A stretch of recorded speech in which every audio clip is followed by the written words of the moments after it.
হাসিনা পালিয়ে যাওয়ার সেই খবর পৃথিবীর সবাই জানে, কিন্তু 3 থেকে 5 তারিখ পর্যন্ত ক্যান্টনমেন্টে কিছু ঘটনা ঘটেছে যেই ঘটনা এখনো আমাদের কাছে অজানা। 3 তারিখ সেনাপ্রধানের ওই ভার্চুয়াল মিটিং এর পর মোটামুটি নিশ্চিত হয়ে যায় শেখ হাসিনা অধ্যায় বাংলাদেশের শেষ। শুরু হয় ভারতের প্ল্যান বি বাস্তবায়নের প্রক্রিয়া।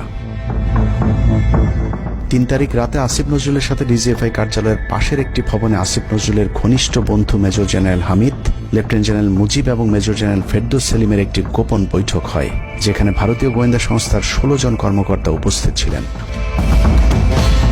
মূলত 5 তারিখ শেখ হাসিনা পদত্যাগ করার পর করণীয় নির্ধারণ করতেই ওই বৈঠক অনুষ্ঠিত হয়। দীর্ঘ বৈঠক শেষে মোট 3টি বিকল্প নির্ধারণ করা হয়। প্রথমটি জরুরি অবস্থা জারি করে সেনাবাহিনীর হাতে ক্ষমতা দেয়া, দ্বিতীয়টি আসিফ নজরুলকে প্রধান উপদেষ্টা করে একটি অন্তর্বর্তীকালীন সরকার গঠন।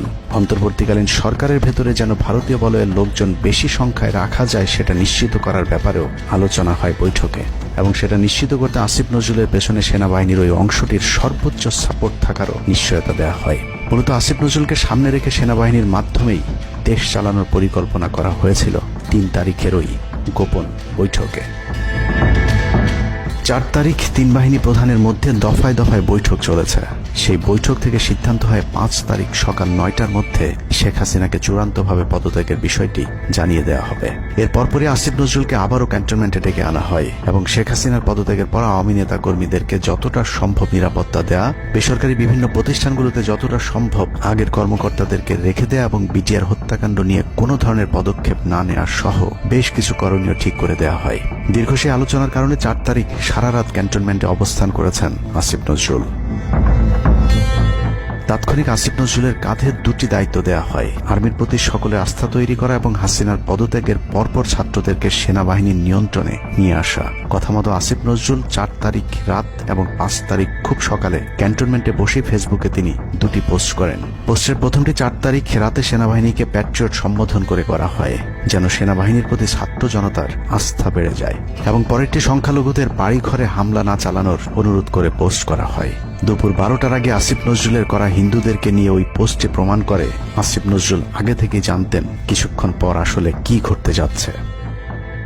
পা দিয়ে ছাত্র জনতার জুলাই আগস্ট বিপ্লবের বিজয় হাতছাড়া হয়ে গিয়েছিল। ছাত্র নেতাদের সরলতাকে কাজে লাগিয়ে আসিফ নজরুল নাহিদ আসিফদেরকে সেনাপ্রধানের কাছে আসতে বলেন। নাহিদ, আসিফ, মাহফুজরা সেনাপ্রধানের কাছে যাবার আগে আসিফ নজরুলের প্রধান উপদেষ্টা হবার বিষয়টি চূড়ান্ত হয়ে যায়। সমন্বয়কেরা পৌঁছানোর পর সেনাপ্রধান তাদেরকে জানায় আসিফ নজরুল হচ্ছেন প্রধান উপদেষ্টা, কিন্তু ছাত্ররা ডক্টর মোহাম্মদ ইউনূসকে প্রধান উপদেষ্টা বানানোর দাবি করলে আসিফ নজরুল তাদেরকে জানায় ডক্টর ইউনূস প্রধান উপদেষ্টা হতে রাজি না। কিন্তু ছাত্র নেতাদের সাথে ইউনূসের আগে থেকে যোগাযোগ ছিল, যে কারণেই সেনাপ্রধানকে ছাত্ররা জানায় আমরা ডক্টর ইউনূসের সাথে একান্তে কথা বলতে চাই। ছাত্ররা ডক্টর ইউনূসকে ফোন করলে তিনি জানান প্রধান উপদেষ্টা হতে চান না সেনাবাহিনী কিংবা আসিফ নজরুলের কাছে তার এরকম কোনো বার্তা তিনি দেননি। এরপর ছাত্র নেতাদের দাবির মুখে ইউনূসকে প্রধান উপদেষ্টা বানাতে বাধ্য হয় সেনাবাহিনী। ডক্টর মোহাম্মদ ইউনূসকে প্রধান উপদেষ্টা করা হলেও ক্ষমতার কেন্দ্রে থেকে যায় ভারত নিয়ন্ত্রিত ক্যান্টনমেন্টের মদতপুষ্ট আসিফ নজরুল, যাকে তারা সুনিপুণভাবে গেল এক যুগে তিলে তিলে তৈরি করেছেন। আসিফ নজরুল তার মন্ত্রণালয়ের বাইরেও সবখানে নিয়োগ থেকে বদলি বরখাস্তের একক ক্ষমতা ভোগ করতে থাকে। একদিকে সেনাবাহিনীর ছত্রছায়া আসিফ নজরুলের হাত ধরে ভারতীয় এজেন্টদেরকে গুরুত্বপূর্ণ সব পদে বসানো হচ্ছিল, অন্যদিকে চলছিল পুরো দেশ দখলের ভয়ঙ্কর ষড়যন্ত্র। কিন্তু ছাত্রদের চাপের মুখে আসিফ নজরুলের পরিবর্তে ডক্টর মোহাম্মদ ইউনূসের প্রধান উপদেষ্টা হবার বিষয়টি কোনোভাবেই মেনে নিতে পারেনি সেনাবাহিনীর ভারতপন্থী অংশটি, যে কারণে 5 তারিখ রাতেই একটি ব্যর্থ সেনাকুয়ের ষড়যন্ত্র করা হয়েছিল।